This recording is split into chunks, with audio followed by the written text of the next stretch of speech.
नमस्कार दोस्तों, आप देख रहे हैं एमबी लाइव और एमबी लाइव आपको दिखा रहा है मानस अवलोकन संस्था कलुप्रा के प्रधान कार्यालय से। और हमारे साथ हैं सचेतक महोदय जी। तो हम सर से सबसे पहले सर का परिचय चाहेंगे महोदय। मेरा नाम संजय शर्मा है। मानस अवलोकन संस्था से जुड़ा हुआ हूँ मैं। मानस अवलोकन संस्था ये प्रधान कार्यालय है हमारा। उसके बाद भी हमारे कई सारे शाखा कार्यालय हैं जहाँ पर मंगलवार में, शनिवार में सुंदरकांड के पाठों का आयोजन होता है और आनंद के साथ में छोटे बच्चे और महिलाएं, सभी जाति के लोग उसमें सम्मिलित होते हैं। किसी एक जाति का कोई वो नहीं है। जो जिस तरीके की आज बातें चल रही हैं कि भाई जाति। हाँ जी महोदय, मैं जानना चाहूँगा जो अपना जो संस्था है मानस अवलोकन संस्था कितने वर्षों से सक्रिय है? मानस अवलोकन संस्था को लगभग 22-23 वर्ष हो गए हैं चलते हुए। मानस अवलोकन संस्था एक मानस क्रांति नाम से पत्रिका का भी प्रकाशन करता है और मानस क्रांति पत्रिका हमारी 2006 से निकली हुई है। तो मानस क्रांति पत्रिका में भी जो इस तरीके के मुद्दे जो आज वर्तमान में चल रहे हैं, ऐसी चौपाइयों की बहुत प्रकार से व्याख्याएं उसमें होती रही हैं। तो मानस क्रांति हमारी पत्रिका जो छमाही पत्रिका वो निकल रही है। और हमारे पास में सुंदरकांड होता है।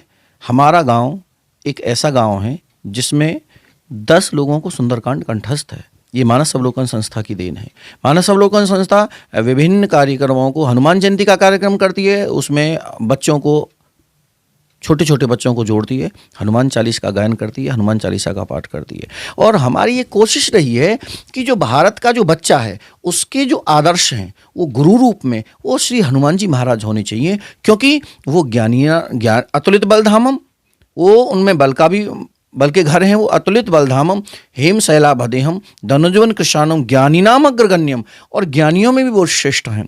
ठीक, जय जय जय हनुमान गोसाई, कृपा करो गुरुदेव की नाई। यदि हमारे धर्म के विद्यार्थियों में यदि हनुमान जी उनके आदर्श होंगे तो निश्चित रूप से हमें लगता है कि बच्चे आदर्श रूप में एक व्यवस्था में हमारे में भारत के अच्छे नागरिक बनेंगे जी। और महोदय जानना चाहेंगे हमारे जो संस्था है, हमारी संस्था के उद्देश्य क्या है? संस्था का प्रमुख उद्देश्य है श्री रामचरितमानस के जो मूल स्वरूप है। जैसे अभी आपने सुना होगा कि स्वामी प्रसाद मौर्य क्या कह रहे हैं, वहाँ बिहार के शिक्षा मंत्री क्या कह रहे हैं, अन्य प्रकार के लोग अनर्गल प्रलाप कर रहे हैं। उस रामचरितमानस को सही स्थिति में समझना चाहिए कि वह जो बातें हैं उसमें वो क्या कही गई हैं। राम राज्य की अवधारणा रामचरितमानस में जो की गई है ना, वो अपने आप में बिल्कुल विलक्षण है। राम राज बैठे त्रिलोका, हर्षित भये गए सब शोका। सबके शोक मिट गए। वहां किसी जाति का बात नहीं कि ब्राह्मणों का ही शोक मिटा है जी, क्षत्रियों का ही शोक मिटा है। उसमें लिखा हुआ रामचरितमानस में कि हर्षित भये गए सब शोका, सब प्रकार के शोक खत्म हो गए। और आगे लिखा है कि बैर न कर काहूसन कोई, राम प्रताप विषमता कोई। उसमें कोई किसी से बैर नहीं करता है, सबकी विषमता चली गई। विषमता का मतलब है जो जातिगत भेद हैं वो सब चले गए, जो वर्णगत जो भेद थे वो सब चले गए, जो हमारे जितने भी भेद थे वो सब खत्म हो गए। दैहिक दैविक भौतिक तापा राम राज नहीं काहू ही व्यापा। कोई किसी प्रकार का ताप नहीं व्यापता था। राम भगति रत नर अरुनारी, सकल परम गति की अधिकारी। सब राम भक्ति की बातें करते थे, सब आनंद में सबका जीवन चल रहा था। नहीं दरिद्र को दुखी न दीना, ना नहीं को अबुद न लक्षण ही ना। ऐसा नहीं था कि बहुत दरिद्रता थी साहब, कोई दरिद्र नहीं था, कोई दीन दुखी नहीं था, सबका जीवन आनंद में चल रहा था। और राम राज्य की अवधारणा में एक नारी व्रत रत सब झारी, सब पुरुष एक नारी व्रती थे। ते मन वच क्रम पति हितकारी। और जो स्त्रियां होती थीं वो अपने पति का हित चाहने वाली होती थी। ऐसे राम राज्य की अवधारणा है। उसमें परित सरिस धर्म नहीं भाई, उसमें दूसरों का उपकार करना, सब आनंद के साथ में जीवन व्यतीत कर रहे थे। तो राम राज्य की जो अवधारणा है रामचरितमानस के माध्यम से घर में, समाज में, परिवार में, राष्ट्र में, विश्व में ऐसी होनी चाहिए। उस एक थीम को लेकर हम लोग काम कर रहे हैं। तो महोदय ये भी जानना चाहूँगा अपना जो संस्थान है, अपनी संस्था है, क्या कुछ जाति विशेष को लेके आगे चलता है या सर्व जातीय लोगों से अपना संस्था चलता है? रामचरितमानस के जो मानस अवलोकन संस्था है, इसमें सभी जातियों के लोग हैं, सभी जातियों के लोग हैं। कोई एक ऐसी जाति नहीं है जिसका व्यक्ति हमारे यहाँ कोई प्रतिबंधित हो या हमारे यहाँ जातियों का कोई बंधन हो। हमारे जो भी जातियाँ होती हैं, समाज में जो जातियाँ हैं, प्रत्येक जाति से हमारे मानस अवलोकन संस्था के सदस्य हैं और कई सारे हमारे शाखा कार्यालय भी हैं। ऐसा नहीं कि यहाँ कलूपरा के ही प्रधान कार्यालय हो, दादरी में हमारा शाखा कार्यालय चल रहा है और तिरवा, कन्नौज के पास जो तिरवा है उसमें हमारा शाखा कार्यालय चल रहा है, जहांगीरपुर के पास में हमारा शाखा कार्यालय चल रहा है। तो कई सारे हमारे शाखा कार्यालय, भोयरा में हमारा शाखा कार्यालय चल रहा है, जहाँ सुंदरकांड का पाठ होता है और आनंद के साथ में उस पर चर्चा होती है। तो कोई जातिगत हमारा बंधन नहीं है। प्रत्येक जाति को हम आमंत्रित करते हैं कि प्रत्येक जाति के लोग रामचरितमानस को अध्ययन करें, उसको पढ़ें। और मानस अवलोकन संस्था में कोई जातिगत बंधन नहीं है, बिल्कुल खुला हुआ है। आप सर्व समाज के लोगों को एक साथ लेके चल रहे हैं, लेकिन उसके बावजूद भी समाज में जातिगत जहर घुल रहा है और तेजी से बढ़ता जा रहा है। इसको हम क्या मानेंगे, क्या कहेंगे? ये मैं मानता हूँ कि ये कुछ लोगों की बुद्धि जड़मत हो गई है। वही बात मैं कहूँगा कि जब जड़ हो जाता है कोई भी, किसी की भी बुद्धि, तो वो वहीं उसका पेंडुलम टिक जाता है, वो आगे पीछे नहीं बढ़ता है। जड़वत बुद्धि कहता है शास्त्र ऐसे लोगों को कि जो न कुछ मानने को तैयार होते हैं और ना कुछ समझने को तैयार होते हैं, वो अपनी अपनी कहने के लिए रहते हैं। ऐसे लोगों को शास्त्र जड़वत बुद्धि के लोग कहता है। और दूसरा मैं ये कहना चाहूँगा कि कुछ लोग होते हैं जो अपने कुत्सित स्वार्थ की पूर्ति के लिए इस तरीके के वैमनस्यतापूर्ण विचारों को समाज में फैलाकर कुछ लोगों को, कुछ चंद लोगों को दिग्भ्रमित करते हैं। और यदि आप समय रहते हुए यहाँ आते तो शाम को 1 घंटे का कार्यक्रम चलता है, रामचरितमानस पर चर्चा होती है, श्रीमद् भगवद गीता पर का अध्ययन होता है, सुंदरकांड पढ़ा जाता है, हनुमान चालीसा पढ़ा जाता है। आप समय रहते हुए आते तो शाम को 1 घंटे का कार्यक्रम होता है, जिसमें हमारे गांव में जितने भी हमारे साथी, हमारे गांव में कुछ लोग नाई हैं, कुछ लोग धीमर हैं, कुछ लोग हमारे यहाँ के कढ़ेरा जाति है, कुम्हार हैं और जाटव भाई हैं, हमारे यहाँ सभी लोग रामचरितमानस के हमारे यहाँ आते हैं, बैठते हैं और अपनी बात कहते हैं और रामचरितमानस का गायन पाठन करते हैं। तो हम ये बात कैसे मान लें कि भाई ये जहर फैला रहा है, ये है। सभी जाति के लोग आते हैं।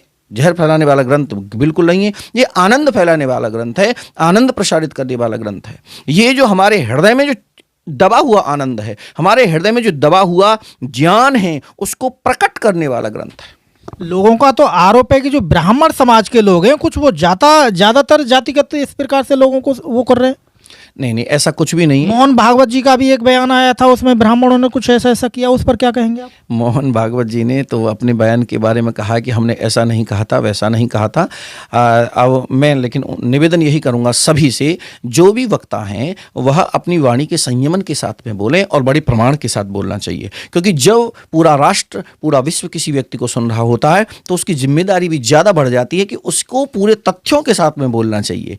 तो उन्होंने जो भी कहा है वो उनका हो सकता है कि उनका ज़्यादा इस विषय को लेकर अध्ययन न रहा हो। मैं इस विषय में ज़्यादा कुछ कहने की स्थिति में नहीं हूँ, क्योंकि यदि कोई व्यक्ति ऐसे बोलता है, स्वामी प्रसाद मौर्य तो इसलिए बोले होंगे ऐसे कि उन्हें तो राजनीतिक रोटियां सेकनी होंगी, लेकिन मोहन भागवत जी ने जिस तरीके से बयान कहा है तो उन्हें निश्चित रूप से चिंतन करने की आवश्यकता है कि हमें समाज के सामने हम क्या कह रहे हैं और हमें क्या कहना चाहिए। कोई भी ऐसी बयानबाजी नहीं। सभी धर्म ग्रंथ हैं, सभी धर्मों का अपना सम्मान है और सभी जातियां हैं, सभी जातियों का अपना अस्तित्व है और सभी जातियों का अपना सम्मान होना चाहिए। तो किसी भी स्थिति में ऐसा नहीं है कि ब्राह्मण ने ऐसा कर दिया या शूद्र ने ऐसा कर दिया, ऐसा कहीं कोई बात नहीं है। और मानस अवलोकन संस्था का तो ये प्रयास है, ये कोशिश है कि सभी जाति के लोग एक जगह इकट्ठे हों, एक जगह धर्म के लिए एक जगह इकट्ठे हों और वह धार्मिक चर्चाएं करें और अपने जीवन को कहीं ना कहीं ऊर्जावान करें। और सभी लोग ऐसा उसमें देखिएगा, रामचरितमानस में यदि कोई व्यक्ति ये कहता है कि रामचरितमानस ब्राह्मणों का ग्रंथ है तो वो ऐसा ठीक नहीं है कहना। रामचरितमानस क्षत्रिय का ग्रंथ है ऐसा कहना ठीक नहीं है। रामचरितमानस सभी का ग्रंथ है, रामचरितमानस सभी जन समुदाय का ग्रंथ है, सभी का ग्रंथ है। कोई जाति, कोई धर्म, कोई पंथ, कोई भी मानने वाला हो, वो सभी का ग्रंथ है। ये पहले क्या था कि वर्ण व्यवस्था, और ये जाति व्यवस्था कहाँ से आई? देखिए सर, मैं एक बात बताऊं कि हम मनुस्मृति की जब चर्चा करते हैं तो मनुस्मृति में जातियों की जो बात होती थी वो जातियां नहीं थी, वो कर्म के आधार पर बनती थी। यदि आप कृषि कर रहे हैं, आप खेती कर रहे हैं, आप यदि पठन पाठन का काम कर रहे हैं, आप यदि सेवा का काम कर रहे हैं, आप यदि अपनी फैक्ट्रियां लगा रहे हैं, तो सब जो भी कर्म के आधार पर जातियां थी। आज ऐसी स्थिति नहीं है। आज हमारी जो जातियां जन्म के आधार पर बनती जा रही हैं। तो जन्म के आधार की जातियां, कर्म के आधार की जातियां, तो जातियों का एक व्यवस्था अलग है। और आज संविधान में जो जातिगत बहुत सारी बातें हैं, जातिगत के आधार पर आरक्षण भी मिल रहा है। बहुत सारी बातें हैं, बहुत सारी बातें चर्चा के लिहाज से हो सकती हैं। जातिगत आज आरक्षण मिल रहा है। जिन लोगों को लगता है कि हमारी भाई जाति ये है, हम ऐसे कह दिए, हम वैसे कह दिए, तो वो जातियों का लाभ उन्हें मिल रहा है। और मैं तो ये मानता हूँ कि आरक्षण में भी जिस व्यक्ति को आरक्षण का लाभ मिल गया हो और वह अपने लेवल से अपर लेवल हो गया हो, तो फिर उसे स्वयं अपने मन से ये मान लेना चाहिए कि भाई ठीक है, अब हम आरक्षण नहीं लेंगे। तो मनुस्मृति की जो चर्चा होती है उसमें कर्म के आधार पर वर्ण का विभाजन है। और हमारे यहाँ आज वर्तमान में जो हम आज वर्तमान के परिदृश्य को हम देखते हैं, तो ये तो जन्म के आधार पर बन गया है। अब लेकिन मैं एक बात कहना चाहूँगा, बड़ी यथार्थ बात कहना चाहूँगा कि जो अर्थ के आधार पर और जो व्यवस्था के आधार पर जो विभाजन है ना, वो रहेगा, वो बना रहेगा। कोशिश करने के बावजूद भी नहीं मिटेगा। मैंने पहले भी कहा था कि यदि कोई व्यक्ति प्रथम अधिकारी है, प्रथम क्लास का अधिकारी है, वह अपने चतुर्थ श्रेणी के अधिकारी के साथ एक मंच पर नहीं बैठ सकता। वो जो गैपिंग है, जो बनाई हुई है, ये तो संविधान के द्वारा बनी हुई है भाई। इसको कैसे मिटाया जा सकता है? नहीं मिटाया जा सकता इसे। ये तो आर्थिक रूप से भी समताएं जो बनी रहेंगी वो बनी रहेंगी। आज किसी भी एक जाति की बात नहीं कर रहा आप किसी भी एक जाति को उठा लीजिएगा जो बहुत आर्थिक रूप से जो सशक्त हैं और जो आर्थिक रूप से उसी जाति का व्यक्ति आर्थिक रूप से पिछड़ा हुआ है, उनमें भी आपस में जो गैप है उसे कैसे भरा जाएगा? ये तो गैप बना रहेगा। किसी भी जाति को उठा लीजिएगा जो आर्थिक रूप से सशक्त हैं, मजबूत हैं, शक्तिशाली है, और उसी जाति का व्यक्ति, उसी संप्रदाय का व्यक्ति, उसी पंथ का व्यक्ति, उसी धर्म को मानने वाला व्यक्ति यदि आर्थिक रूप से पिछड़ा हुआ, तो गैप बना है, उसे कैसे भरेंगे? तो ये तो एक संविधान की व्यवस्था है जिसके आधार पर देश चल रहा है। और मैं समझता हूं कि संविधान हम सब मान रहे हैं तो सभी को ही मानना चाहिए। जब संविधान के निर्माता कहे जाने वाले डॉक्टर भीमराव अंबेडकर जी को राम राज्य से, रामचरितमानस से, श्री राम के चरित्र से कोई समस्या नहीं थी, तो जो उनके पद चिन्हों पर चल रहे हैं अथवा जो संविधान को मानते हैं, जो संविधान की दुहाई देते हैं, तो और उन्हें उससे समस्या है, तो इसका मतलब क्या है? वो डॉक्टर भीमराव अंबेडकर का अपमान नहीं कर रहे हैं? क्या वो संविधान का अपमान नहीं है? संविधान में तो श्री राम का चित्र लगा हुआ, संविधान में तो संविधान में जब श्री राम का चित्र लगा हुआ, अंबेडकर की जी को कोई समस्या नहीं थी, तो जो उनके मार्ग पर चल रहे हैं, जो कहते हैं हम तो बाबा साहब डॉक्टर भीमराव अंबेडकर के अनुयायी हैं, तो फिर वो उन्हें क्या समस्या श्री राम के चरित्र और कर्तृत्व और व्यक्तित्व से? जी महोदय एक और जानकारी चाहेंगे। इंसान जीवन लेता है और समाज के बीच में रहता है। एक तरफ हमारी संविधान व्यवस्था है और दूसरी तरफ हमारा धर्म है, तो सबसे पहले दोनों में से क्या होना चाहिए, धर्म या संविधान? देखिएगा, हमारा जो पूरा राष्ट्र चल रहा है वो संविधान के आधार पर चल रहा है, लेकिन संविधान में हमारे लिए धार्मिक स्वतंत्रता है।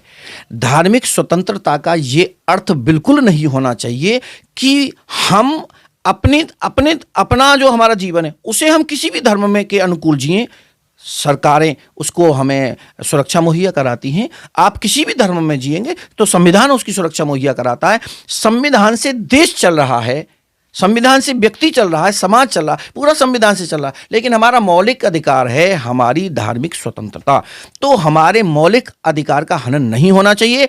धार्मिक स्वतंत्रता का तात्पर्य हमारे जीवन में साधना की पद्धति, कोई मुस्लिम है तो वो अपनी तरीके से करते हैं, कोई सनातनी है वो अपने तरीके से करते हैं, और लोग हैं उनकी साधना पद्धति अलग है। तो धर्म हमें जीना सिखाता है, हमें कैसे जीना चाहिए। जो धार्मिक होगा वो संविधान का अतिक्रमण नहीं करेगा, जो धार्मिक होगा वो संविधान का अतिक्रमण नहीं करेगा, जो धार्मिक होगा वह दूसरे के धर्म ग्रंथ का अपमान नहीं करेगा, जो धार्मिक होगा वो सब में रामचरितमानस तो ये सिखाती है कि मैंने अभी आपको बताया कि एक नारी व्रत, वो सब में वो जो आज जो घटनाएं होती हैं वो ऐसी नहीं होंगी जो धार्मिक होगा।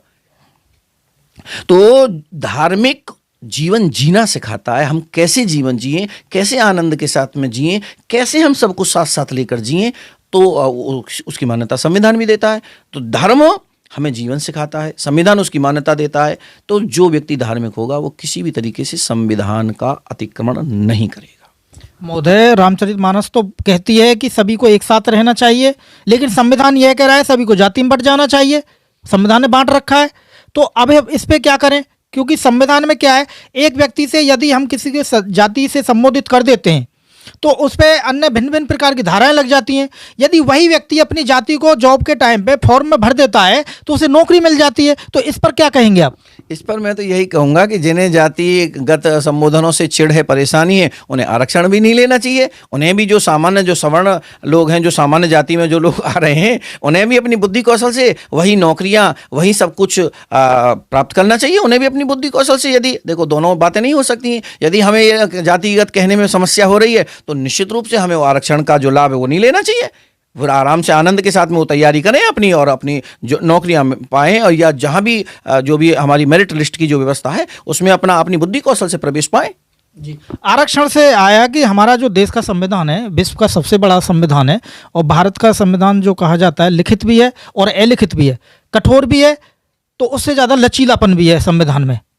तो ये जो आरक्षण है जो 10 साल के लिए स्टार्ट हुआ था, लेकिन आज 70 सालों से ऊपर हो गई है, आरक्षण खत्म होना चाहिए या नहीं?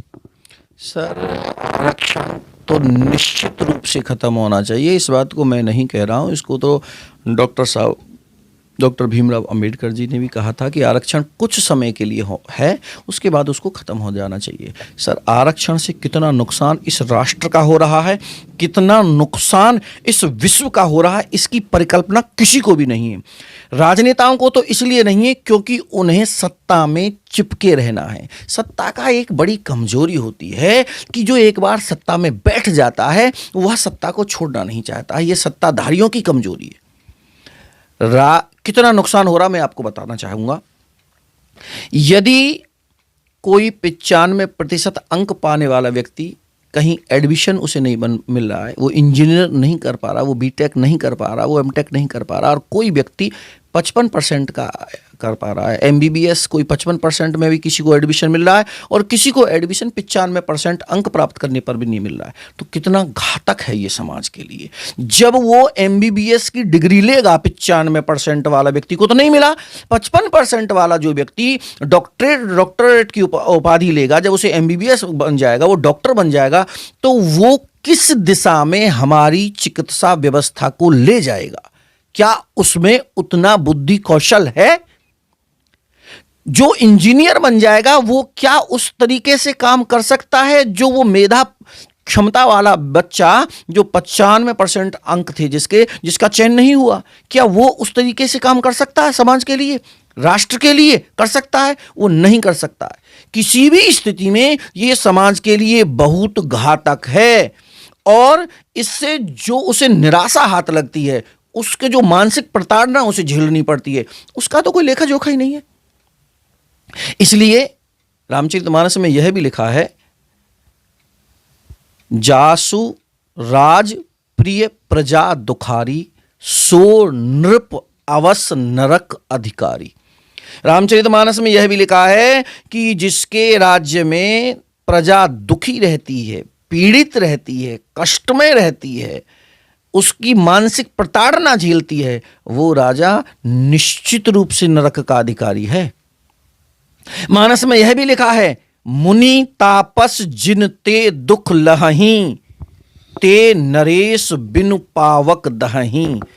जिनसे तपस्वी लोग, जिनसे विद्यार्थी, जिनसे सज्जन पुरुष कष्ट पाते हैं, उनके कष्ट का परिणाम वह राज्य को समाप्त कर देता है। तो ये कष्ट की बात है, ये राष्ट्र की बात है, ये व्यक्ति विशेष की बात नहीं, ये राष्ट्र के लिए घातक है आरक्षण।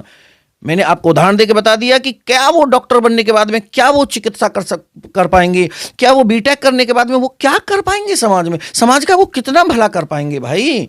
तो ये निश्चित रूप से चिंतनीय विषय है और हमें इस पर ध्यान देना चाहिए। और मैं तो ये समझता हूं कि राजनेताओं को ध्यान देना चाहिए, क्योंकि यहाँ इस देश में नहीं, इस विश्व में जिन्होंने समुद्र पर पुल बांध दिया वो राम भी नहीं रहे, मानधाता जैसे राजा चले गए। यहां दुनिया में कोई टिकता नहीं है और ये आश्चर्यजनक और हास्यास्पद भ्रम पाले हुए है हर व्यक्ति कि मैं तो सदैव जीवित ही रहूंगा। उसे राष्ट्र हित में निर्णय लेने चाहिए, सत्ता को चाहिए कि वो राष्ट्र हित में निर्णय ले। तो निश्चित रूप से जो आरक्षण का जो जहर है, ये तो आरक्षण का जहर तो क्षय रोग है समाज के लिए, ये जो अंदर ही अंदर खाई चला जा रहा है। आरक्षण निश्चित रूप से समाप्त होना चाहिए, बिल्कुल समाप्त होना चाहिए। बहुत बहुत धन्यवाद दोस्तों। आप देख रहे थे एएमबी लाइव मानस अवलोकन संस्था कलूपरा से, और हमारे साथ थे सचेतक महोदय जी। तो दोस्तों आप बने रहिए हमारे चैनल एएमबी लाइव के साथ। हम आपको फिर से रूबरू कराएंगे मानस अवलोकन संस्था के अन्य व्यक्तियों के साथ और मिलते रहेंगे, आपको मिलवाते रहेंगे। आप कमेंट शेयर अवश्य करें और देखते रहें आप हमारा चैनल एएमबी लाइव।